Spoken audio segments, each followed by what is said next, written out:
Joseph was a young man who lived in the land of Canaan with his father Jacob and his brothers.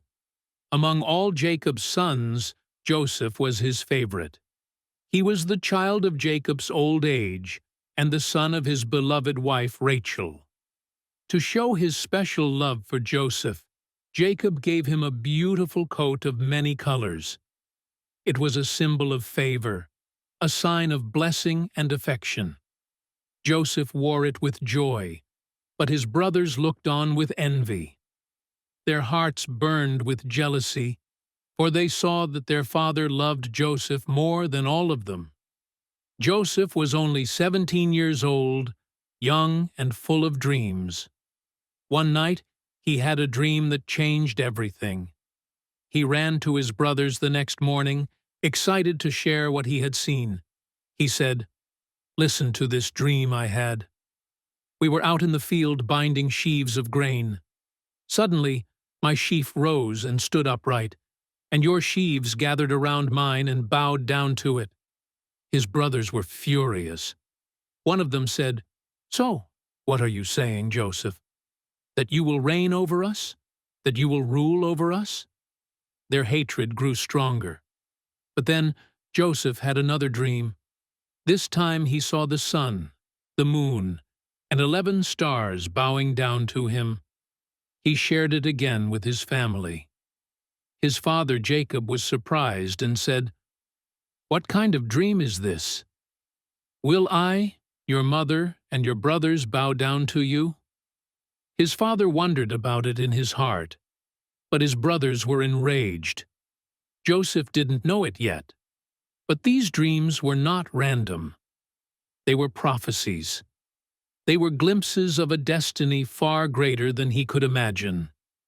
Days passed, and one day Jacob called Joseph and said, "Go and see how your brothers are doing as they tend the flocks." Joseph obeyed. He walked through the fields, his colorful robe shining in the sun, not knowing he was walking toward a trap. When his brothers saw him from a distance, one of them said, "Look, here comes the dreamer." Another said, "Let's kill him and throw him into a pit. Then we'll see what becomes of his dreams." But Reuben, the oldest brother, said, "No, don't shed his blood. Throw him into this pit here, but don't lay a hand on him." Reuben planned to rescue him later. When Joseph arrived, they grabbed him, stripped off the coat of many colors, and threw him into a dry pit. Joseph cried out, "Brothers, please let me out." But they sat down to eat, ignoring his pleas. As they ate, a caravan of Ishmaelite traders passed by on their way to Egypt. Judah said, "What do we gain if we kill our brother? Let's sell him to these traders. His blood won't be on our hands." The others agreed. They pulled Joseph out of the pit and sold him for 20 pieces of silver. Joseph watched in terror as he was bound and led away toward Egypt. The brothers took Joseph's coat, dipped it in goat's blood, and brought it to Jacob. Jacob held the torn, blood-stained robe in his hands and wept, crying out, "My son, my Joseph, a wild beast has devoured him." Jacob's heart was broken. He mourned for many days. Meanwhile, Joseph arrived in Egypt. He was sold again, this time to Potiphar, an officer of Pharaoh and captain of the guard. Joseph was now a slave, far from his family, stripped of everything. But even in Egypt, God was with him. Joseph worked with integrity, diligence, and faith. Everything he touched prospered. Potiphar noticed the favor on him and said, "This young man is different. I will place him in charge of my household." Joseph rose in rank, managing everything in Potiphar's house. But where there is favor, there is also opposition. Potiphar's wife began to notice Joseph. Day after day, she tried to seduce him, saying softly, "Joseph, come to me." But Joseph refused. He said, "My master trusts me with everything in this house. How could I do such a wicked thing and sin against God? One day, when no one else was in the house, she caught him by his cloak and said, "Lie with me." Joseph ran from her, leaving his cloak behind. In her rage, she screamed and accused him falsely, saying, "He tried to assault me." When Potiphar returned and heard her words, he burned with anger and threw Joseph into the king's prison. Joseph was now behind bars, in darkness once again. But even in prison, God was with him. The prison warden saw his integrity and placed him in charge of the other prisoners. Joseph became a light in a place of despair. One day, Pharaoh's cupbearer and baker were thrown into prison. One night, both of them had troubling dreams. The next morning, Joseph saw their faces and asked why they were sad. They said, "We each had a dream, but there is no one to interpret them." Joseph replied, "Interpretations belong to God. Tell me your dreams." The cupbearer said, "In my dream, I saw a vine with 3 branches. It budded, blossomed, and its grapes ripened. I squeezed the grapes into Pharaoh's cup and placed it in his hand." Joseph said, "This is the meaning. The 3 branches are 3 days. In 3 days, Pharaoh will restore you to your position." The baker said, "In my dream, I had 3 baskets of bread on my head, and birds were eating from the baskets." Joseph said, "This is the interpretation. In 3 days, Pharaoh will lift off your head, and you will be executed."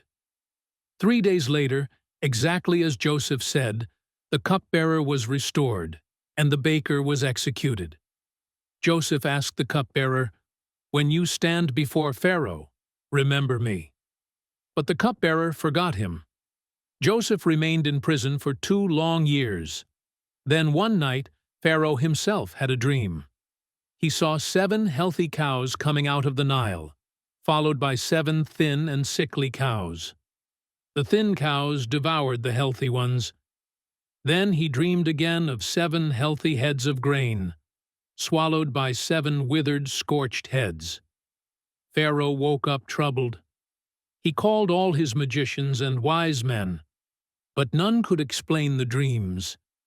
Then the cupbearer remembered Joseph and said to Pharaoh, "My king, I remember my faults today. When I was in prison, there was a young Hebrew who interpreted my dream, and everything happened as he said." Pharaoh sent for Joseph immediately. Joseph shaved, changed his clothes, and stood before Pharaoh. Pharaoh said, "I have heard you can interpret dreams." Joseph answered, "I cannot, but God will give Pharaoh the answer." Pharaoh told him the dreams. Joseph listened and then said, "Both dreams have the same meaning. God is showing Pharaoh what is about to happen. 7 years of abundance are coming, followed by 7 years of severe famine. Pharaoh must appoint a wise man to store up grain during the good years, so that Egypt will not perish during the famine." Pharaoh looked at Joseph and said, "Can we find anyone like this man, in whom the Spirit of God dwells? You shall be in charge of my palace. Only in respect to the throne will I be greater than you." Pharaoh placed his signet ring on Joseph's finger, dressed him in fine linen, and gave him a gold chain. Joseph rode in the 2nd chariot, and people bowed before him. Joseph was 30 years old. 13 years had passed since he had been thrown into the pit. God's promise was coming to pass. Under Joseph's leadership, Egypt stored grain during the 7 years of abundance. When the famine came, the whole world came to Egypt to buy food. Back in Canaan, Jacob and his sons were starving. He sent his sons to Egypt to buy grain.